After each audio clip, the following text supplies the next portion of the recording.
My next guest is a force to be reckoned with. He first picked up a guitar when he was just 2 years old and began writing his own songs at the age of 10. Look at that picture. What? Now, Yungblud has almost 15 million social media followers, 2 #1 albums, and has been dubbed the future of rock by none other than Mick Jagger. And if that wasn't enough, he's about to release his first book as well, and he joins us now this morning. And you're very excited to be here, aren't you? Actually, man. It's always a vibe being on the TV. I'm still a bit like, wow, look at the cameras. Because this is early for you. It is early. I'm a bit of a bat, so you got me out of bed. Well, we are very flattered indeed.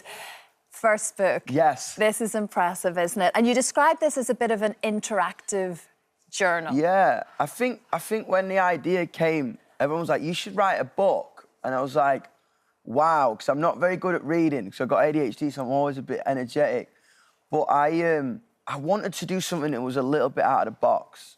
And I think I always had a hard time kind of admitting my identity to a lot of people when I was growing up, because I think a lot of people wanted me to tone it down, and it led me to feeling really lost.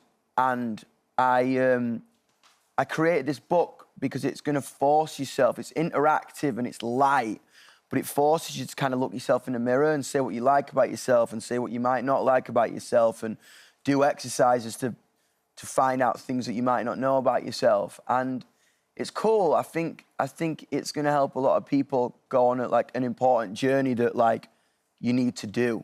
You know what I mean? I think individuality is the coolest thing you've got, and this book is going to help you kind of explore that. Yeah, you know, it allows you to sort of think in the moment, write about 100%. How you feel. It's kind of like trying to make it like not as deep as we can spend so much time in our heads going like, oh, what am I going to be? What I think this one kind of allows it to be really surface level and like allows you to be really honest with yourself. Yeah. Because I did all the exercises and then I went in and filled it in without thinking about it really quickly, and you kind of go through the book, the story, the journal, whatever, with me at your side. So it's kind of like I kind of jump off the cliff into the water with you, you know what I mean?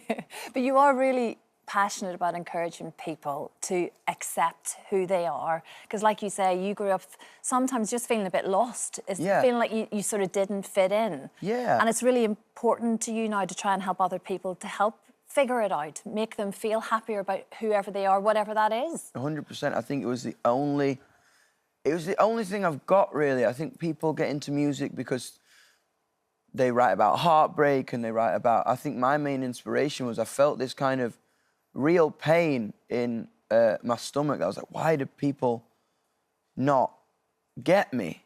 And I think it's really scary to kind of bottle up your personality. It's a really frightening thing to bottle up emotion and bottle up things out of fear of not being accepted. And all I wanted to do was build a community and build a space where people could come and truly be who they are and be confident about it and give them a little bit of bite, you know what I mean? And give them a little bit of like, well, this is who I am and I can't change that. So if you've got a problem with it, that's not my problem, you know what I mean? But that's why music was such a powerful tool for you. And like you say, like you've been, you know, since the age of 2 with the guitar, writing songs from 10. I'm guessing there's a bit of a back catalogue there of tracks that we... It'll get better as I get older, I think, even now. But your new single, Breakdown, is brilliant. I love it. You. I've listened to it several times now in the car. The video is actually like a little mini movie. If you haven't seen it, you have to go and watch it right to the very end without giving anything away.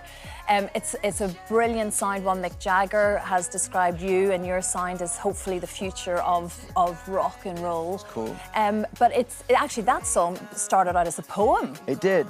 That song, I think like I'm 20, I've just turned 27, so I'm going through a lot of change in my life, and it really freaked me out. I think like I kind of had settled into who I was, but it happens to all of us, you know what I mean? You get comfortable and then something crazy happens, and that's just life. And I wrote this kind of poem down to help like ground myself. And I wrote this. That song wasn't actually supposed to come out. It came out because I wrote it for myself, and I was listening to it to kind of bring up my mood if I would ever feel anxious or if I was ever going to cancel plans. And I wrote that for me. And my manager's my best mate, and he heard that. He's like, "What's that?" And I'm like, oh, it's just this little thing I wrote for myself. He's like, we're going to put it out. And I was like, I don't know, because it's not typically like Yungblud sound. It's normally a bit more like rock and roll, you know what I'm saying? And this is a bit more drum and bassy. But he was like, if you connect to it so deeply, I think everyone will. And everyone's loving it. I think it's like a little bit, it's got this like light in it. It's like a little bit of a buzz in Midsummer. We mentioned Mick Jagger. What does Rod Stewart think? Have we been in touch with Rod? Never been in touch. I can make that happen. And the reason I ask is you grew up thinking he was a very close relative for long enough time, didn't you? I did. People wonder why I look like this and why I'm crazy. I was told by me nan my whole life, up to the age of 10, that Rod Stewart was my granddad. I know, man. Like, no, but there was a photograph of him at home. There was a photograph on the mantelpiece. And my mum never had a dad, so she always used to tell me, oh, that's your granddad. So I used to love it, man. I used to love the leopard print. And then we were in Asda one day with my nan, and I was like, next to the till, there was loads of, like, a Rod Stewart CD, and I kind of picked up this CD and looked at my nan, like, eyes full of water. I was like, when's Grandad coming home? And everyone, like, laughed, and she was completely mortified. And that's when I found out Rod Stewart is, in fact, not my granddad.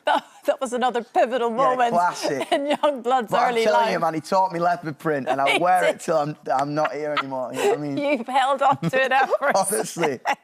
Oh, my God, it's been such a pleasure to meet you. We're talking the new book, You Need to Exist. It's out next week, next Thursday. Breakdown, the single, is out now. It is. Bloodfest Festival, that's all kicking off this month as well. This weekend, man. If you're about, come down. It's at Milton Keynes Bowl, and it's going to be the biggest show we've ever played.